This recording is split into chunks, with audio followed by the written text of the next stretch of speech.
Sejam todos muito bem-vindos e bem-vindas ao Rocha Opções, a solidez da ciência a seu favor. Meu nome é Leandro Rocha, sou auditor federal de Finanças e Controle e, nas horas vagas, trader de opções, entre outras atividades. Estamos chegando a 900 inscritos, quem diria? E nos aproximando cada vez mais dos 1000.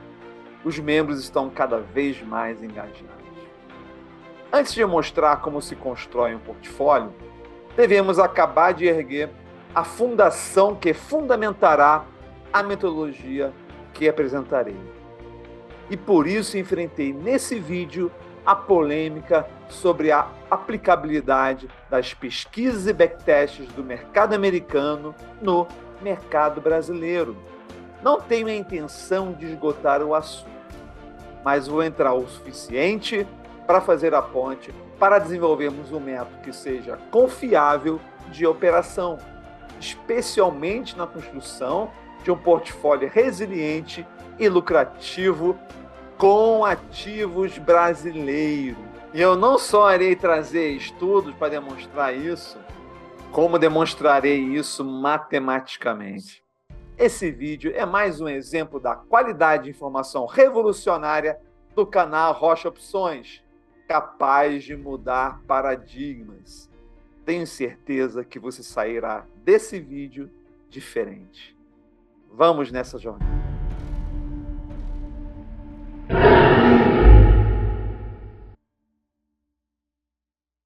Vamos lá, aplicabilidade do portfólio americano ao brasileiro. Estou muito empolgado com esse material. Então, vamos falar sobre a composição de portfólio, que é uma composição na qual a Júlia Spina defende naquele famoso livro dela, onde de um lado a gente vai ter a parte do portfólio, né, o bloco nuclear, também conhecido como core, onde a gente vai estar colocando dentro desse bloco as opções que tenham um desvio padrão moderado de lucro e perda, cujos lucros sejam consistentes, bastante confiáveis, e a exposição aos valores, ao risco de cauda, sejam razoáveis, embora possam variar um pouco em função da sua tolerância ao risco. Segundo ela, deve abranger a maior parte de um portfólio e ser diversificada entre setores para desenvolver expectativas de lucros e perdas de portfólio mais confiáveis e resilientes à volatilidade do mercado. Então, você vai construir no seu portfólio o núcleo daqueles ativos que são bastante previsíveis, que tem aquele comportamento de curva dentro de um range esperado, que raramente saem desse tipo de comportamento, e você então vai suplementar com ativos que esses sim são aqueles que vão te dar uma lucratividade maior.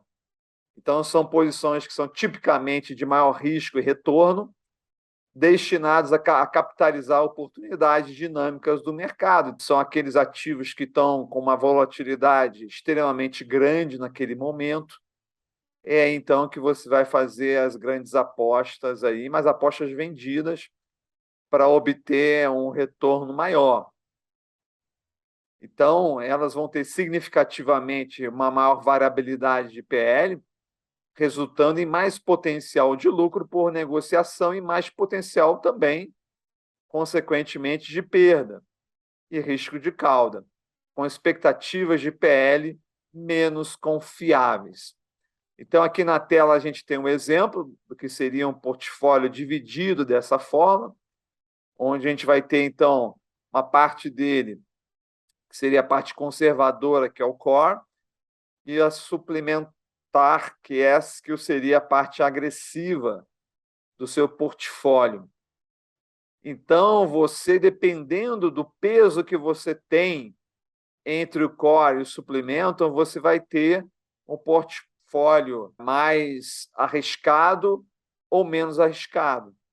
Tá? E é interessante que a gente percebe aqui dados interessantes numa pesquisa bastante ampla, 2011 até 2020, Strangles Delta 16, então você vê aqui, ó, o POP é muito próximo, mas a grande diferença a gente percebe aqui pelo lucro médio, né, a perda média e o risco de cauda, como você vê que é significativamente maior.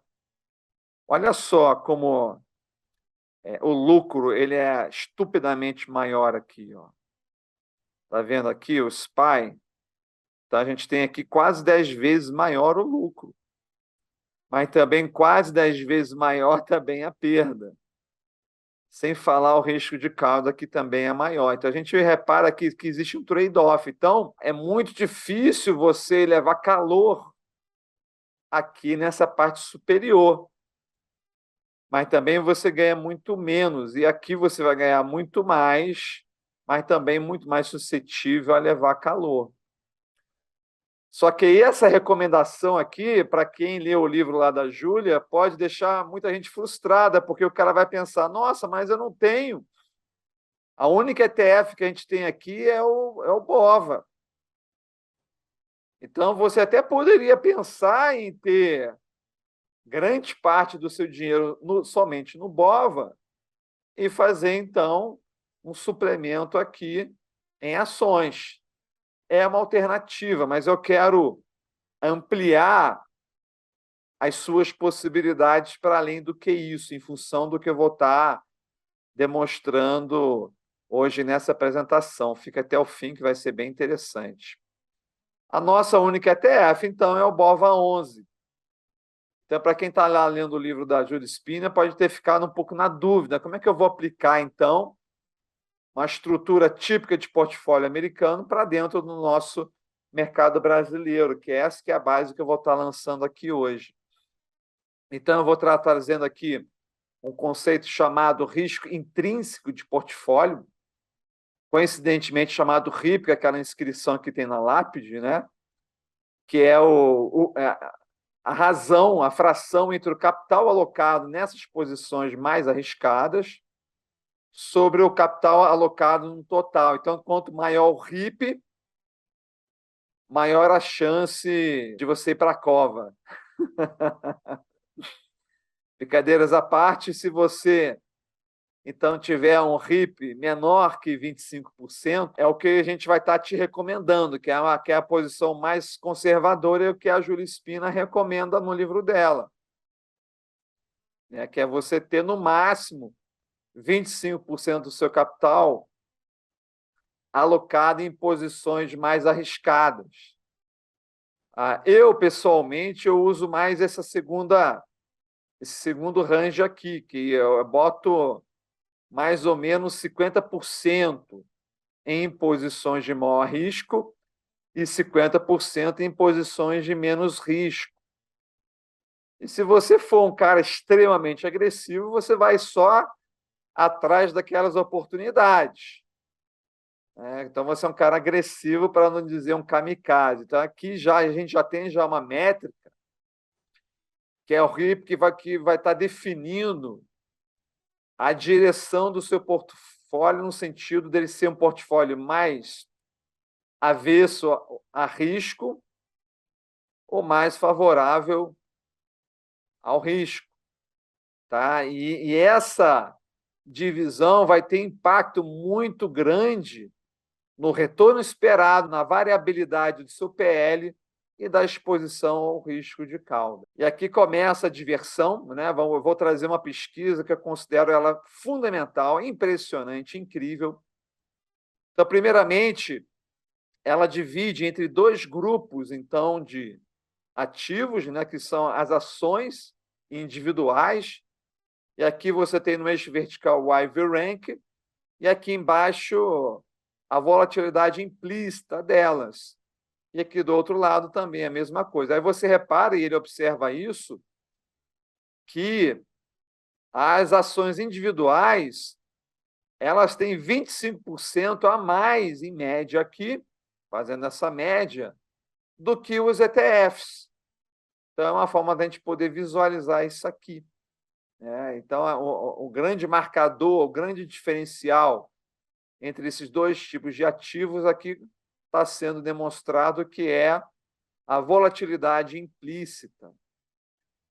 E nesse estudo aqui, o que ele faz? Ele pega as ações em comparação com as ETFs e calcula a probabilidade do movimento real ser acima do movimento esperado. A gente sabe que o movimento esperado é calculado por métricas de volatilidade, que vão estar colocando, então, qual foi o movimento real. E é muito fácil a gente comparar o movimento real com aquele movimento que era o esperado, é aquele que está lá na volatilidade implícita. E a gente percebe que até 3 vezes acima do movimento esperado, há uma semelhança muito grande entre as ações e os ETFs. Mas, a partir de 3 vezes ou mais, a gente vê que realmente o risco de cauda se torna bastante relevante. Ou seja, a possibilidade de você ter um movimento 3 vezes maior do que o esperado é 3 vezes mais. E o maior movimento, como múltiplo do movimento esperado, é mais de 2 vezes. Muito interessante. Então, a gente pode até botar isso num gráfico. Então, a gente vê aqui as ETFs, como elas estão muito mais concentradas aqui no centro, enquanto as ações elas têm assim, uma largura maior na cauda aqui, um risco que é maior. Você vê como termina aqui e como ela ainda continua um tempo para cá. Mas olha só, essa tela aqui é uma tela incrível. Aí o que ele fez? Ele foi lá e comparou uma ETF que tem uma natureza mais arriscada. O EWW é ETF da Bolsa do México. Então, a Bolsa do México ela tem o mesmo nível de risco que teria, por exemplo, a Microsoft. A ação da Microsoft aqui. Então, você vê aqui, qual é a volatilidade implícita da ETF do México? 23,6, e da Microsoft, 23,1. É até um pouquinho mais arriscada. Qual é o valor dos triângulo delta 16 lá? 0,70. Aqui é o preço dos ativos. Esse aqui é dos triângulos, esse aqui é dos ativos. E você vê que o percentual do prêmio ele é equivalente. 0,1%, né? Porque também é um pouquinho 0,5 aqui em cima a mais, né? Então, você vê que, na verdade, o que está ditando o prêmio é a volatilidade implícita, não é o fato de ser uma ETF ou de ser uma ação. E está aqui, né? Qualquer ação e qualquer ETF com a mesma volatilidade implícita irá carregar o mesmo crédito com um percentual do preço do ativo subjacente. Então, eu até fiz questão de não traduzir e trazer ipsilitris a conclusão desse estudo. E o que a conclusão do estudo está dizendo? Na média, ETFs carregam menores volatilidades implícitas do que ações. E assim, as ETFs tendem a ser menos arriscadas para você tradear. Isso é devido a que a maioria das ETFs são muito mais diversificadas. Entretanto, quando você colocando em operação, a volatilidade implícita é o que, no final, determina o ativo do risco. E uma ETF e uma ação que tenham o mesmo IV, ambos carregam o idêntico risco, perfil de risco, naquele ponto de tempo. Assim, se o ativo subjacente é uma ação ou ETF, é irrelevante, porque é a volatilidade implícita do ativo subjacente que determina o risco. Olha só. Então, a questão ali, quando ela demonstrou aquela diferença entre core e suplemento, não é porque é uma ETF e o resto é ação. Na verdade, é porque são ativos que têm menor volatilidade. E é isso que define. E eu posso, inclusive, demonstrar matematicamente isso. Matematicamente isso. Trazendo aqui o conceito do prêmio, do valor de uma put, por exemplo. Eu vou falar aqui da put, mas o mesmo raciocínio vai se aplicar para a call. O valor da put no vencimento, ele vai ser o máximo entre esses dois valores. Ou a put vai virar pó, ou a put ela vai ser a diferença entre o strike e o valor que a ação alcançar. Então, repare que isso não depende do mercado. Não é porque é mercado americano que vai ser 2 vezes isso aqui, ou que vai ser meio, dependendo. Ou é isso aqui. Você está negociando uma opção que ela tem um valor fixo de strike e o valor da ação vai alterando. Então, a única coisa que muda é o valor da ação aqui. Então, o valor que tiver a ação menos o seu strike é o que vai valer a put.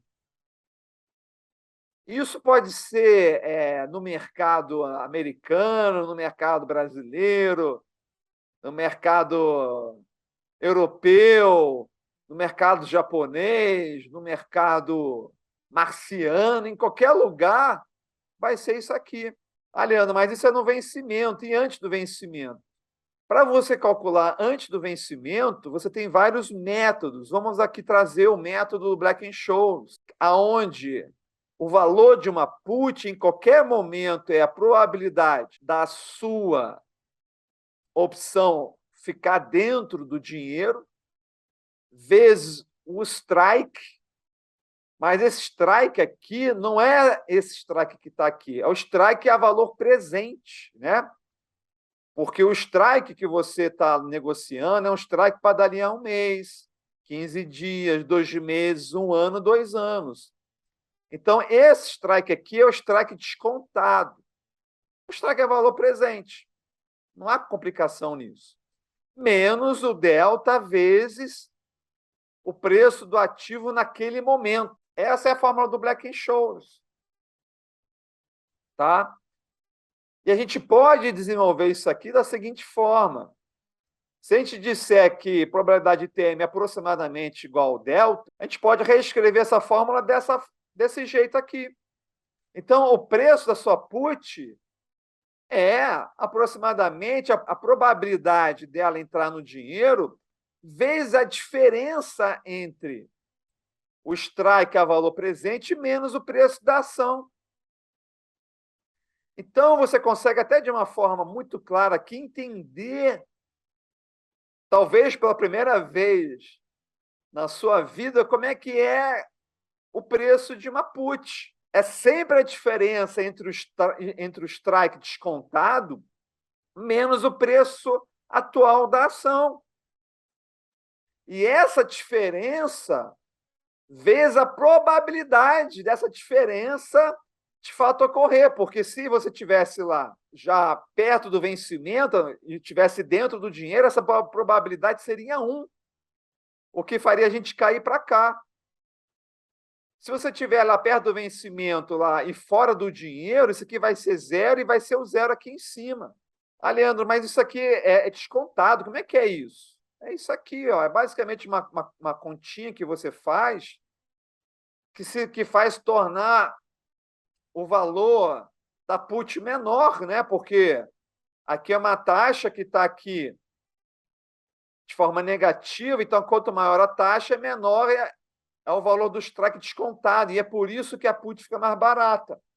Mas o objetivo hoje não é discutir a put ser mais barata, é você entender que a lógica que eu contei aqui em cima, ela continua a mesma coisa. Vai variar o quê? Vai ter impacto o quê? Os juros. Ah, Leandro, mas no mercado americano os juros é diferente. Por enquanto. Mas lá os juros podem se tornar igual ao nosso. Não é um monopólio americano lá, o juros ser mais baixo. É uma questão conjuntural, de momento. Tá? E aqui a put fica mais barata e a call fica mais cara. Isso tem alguns reflexos? Tem.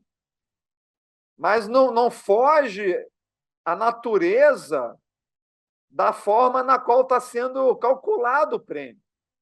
Você pode até discordar do Black-Scholes, mas quando você entra no mercado lá, está toda a turma lá botando preço teórico e oferecendo marcação lá de mercado lá, de acordo com o Black-Scholes.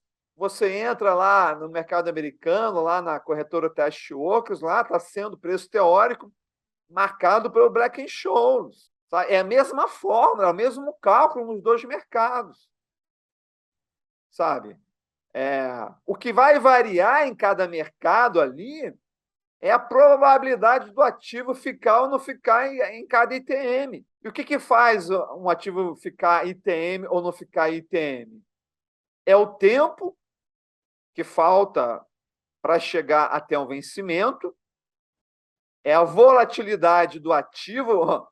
O tempo aqui no mercado brasileiro, ele passa da mesma forma que o mercado americano, em dias corridos, em dias úteis, tá? Como o cliente quiser. A taxa de juros é algo conjuntural e a volatilidade tem de tudo. O mercado brasileiro é mais volátil. Ok. Isso vai alterar a probabilidade, né? Mas a gente usa o resultado que a gente viu lá quando eles comparam com uma ETF mexicana, né? E outras comparações que você fizer, você vai também chegar na mesma conclusão. O que faz a diferença é a volatilidade. Então, se os ativos brasileiros são mais voláteis, isso não é motivo para dizer que vai ser diferente, porque se for mais volátil, vai pagar mais prêmio. Quando você pega um ativo brasileiro com uma alta volatilidade e pega também um ativo americano com uma alta volatilidade, vai ser o mesmo perfil. E se tiver o mesma taxa de juros, aqui vai ser exatamente igual. Vai corresponder à mesma, porque tudo acaba, tudo resulta, qualquer diferença de movimentação, existe uma variável no Black-Scholes que ela é encarregada de internalizar tudo isso, de internalizar qualquer medo, qualquer incerteza, qualquer ameaça, qualquer conjuntura que seja própria do mercado brasileiro, que traz uma maior volatilidade, vai estar dentro da variável de volatilidade. É aí que está sendo internalizado tudo. E você vê por que é 50%. Porque quando está chegando perto do vencimento, você meio a meio, né? Pode ser que entre, pode ser que não entre, né? Quando fica ITM vira 100, a gente chega até essa situação para cá. Eu vou trazer mais uma pesquisa interessante também, que vai criar mais outro fundamento para a gente. Se você pega aqui duas ações misturando com dois ETFs, e você percebe aqui que você vai estar, nesse caso aqui, que é uma distribuição que eu faço sempre, são 6 ativos. Então, a gente tem aqui a Jurispinas, que foi um estudo capitaneado pela Jurispina, que ela dividiu entre 6 ativos, que é o que eu faço sempre, dividindo em 16% cada um deles. Então, você percebe que cada um tem um perfil de risco diferente. Veja só como é que a contribuição para a volatilidade é diferente aqui, por exemplo, no ouro, né? É muito menos volátil do que o SPY. O Nasdaq, bem volátil, a Google mais volátil ainda e a Apple mais volátil ainda de todos. Então, você tem um portfólio que ele tem um perfil comparado a um outro aqui que você vai estar pesando mais sua mão naqueles ativos de menor risco. Então, você vê que o Google, que tem um risco muito maior, você vai ter na sua carteira somente 9%. A Apple vai ter 8%. Então, quando você une aqui as ações, elas estão dando 17%, que é o que a Júlia defende muito lá. Ela defende que esses mais arriscados aqui, eles têm que ter no máximo 25%. E o gráfico que vai mostrar, então, a resiliência, esse gráfico que é sensacional. É incrível esse gráfico. Porque você vê aqui, né, no início, aqui teve a paridade, né? Começou até um pouco pior, claro, né? Lá vai começar melhor, porque são os ativos que têm maiores ganhos, mas você vê que na primeira quedinha, o portfólio mais arriscado já passa batido, né? Na primeira quedinha já passa batido.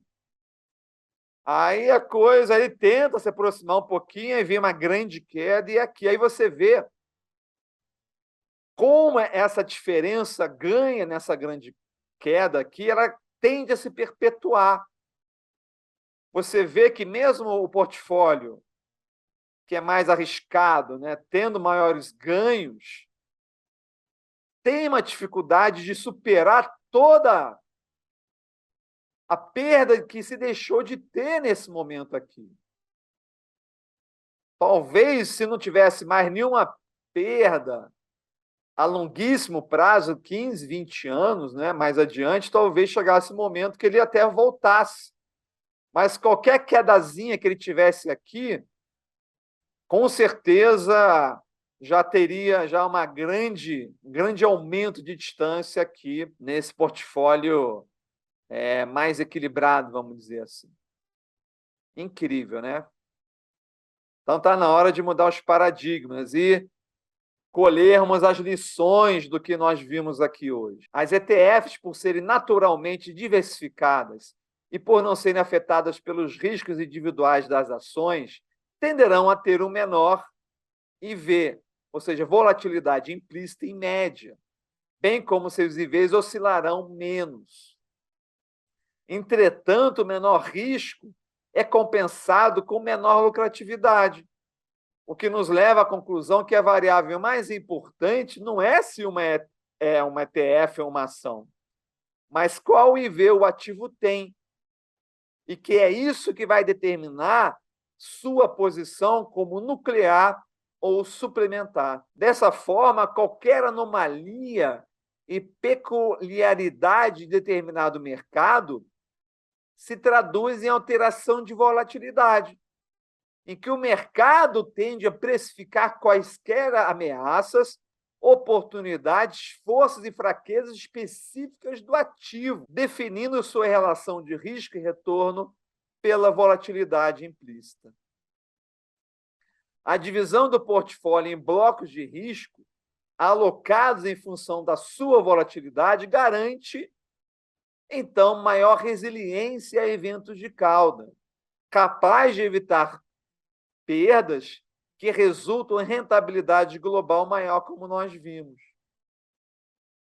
Assim, para criarmos um portfólio com ativos brasileiros, podem ser adotados os mesmos princípios, mesmo não tendo a diversidade de ETFs. E eu vou trazer, então, no próximo vídeo, além desses princípios aqui, outros, que eu vou estar analisando o beta de cada ação, vou estar trazendo o princípio aí da volatilidade implícita, mas esse princípio comparando com a volatilidade histórica. Então, eu vou trazer vários estudos de ativos brasileiros, trazendo as várias formas de você calcular a volatilidade histórica, comparando com a implícita. Às vezes, a volatilidade implícita ela é alta, mas tem a histórica que também é tão alta ou até mais historicamente, porque não traz, de fato, a vantagem que a gente está buscando, né? A gente vai ver que, na maior parte das vezes, você vai ter essa vantagem se você tomar alguns cuidados, tá? Então, essa aqui, então, é a ponte que eu precisava fazer para, de fato, conseguir trazer no próximo vídeo a minha sugestão e o meu racional de como você deve montar um portfólio com ativos brasileiros. Pessoal, um outro detalhe que é muito importante é que não foi escopo hoje do nosso estudo a gente falar sobre o sorriso da volatilidade. Assim como um ativo ele tem a volatilidade dele, cada strike ele tem uma volatilidade diferente. Inclusive, já foi até comprovado que em momentos de crash e pânicos na bolsa, o sorriso de volatilidade ele aumenta, o que pode ser um indício que em mercados mais instáveis é natural que você tenha esse sorriso pronunciado, que é você ter opções distantes do dinheiro valendo mais, exatamente prevendo e contabilizando os riscos de cauda. Então, isso faz que quando você trave uma posição, quando você compra uma trava depois de uma vendida, você acaba pagando muito caro por essa trava. Tá? Então, isso aí merece um vídeo à parte, que a gente vai estar tratando isso em relação à diferença do nosso mercado. Beleza? Espero que vocês tenham curtido. Eu me divirto muito. É como se eu ampliasse todo o meu conhecimento, minha consciência de como o mercado funciona. E é graças a vocês que eu tenho toda essa motivação de chegar e me aprofundar e pesquisar e chegar às conclusões que eu estou trazendo aqui. Tá bom, gente? Então, um forte abraço. Não esqueçam de curtir, de se inscrever, de promover para os seus amigos esse canal. E nos vemos até o próximo vídeo, se não, dentro do nosso grande grupo do Telegram, que é um lugar lá muito bacana e interessante de a gente estar discutindo tudo isso de uma forma mais detalhada. Tá bom, gente? Forte abraço a todos e até a próxima.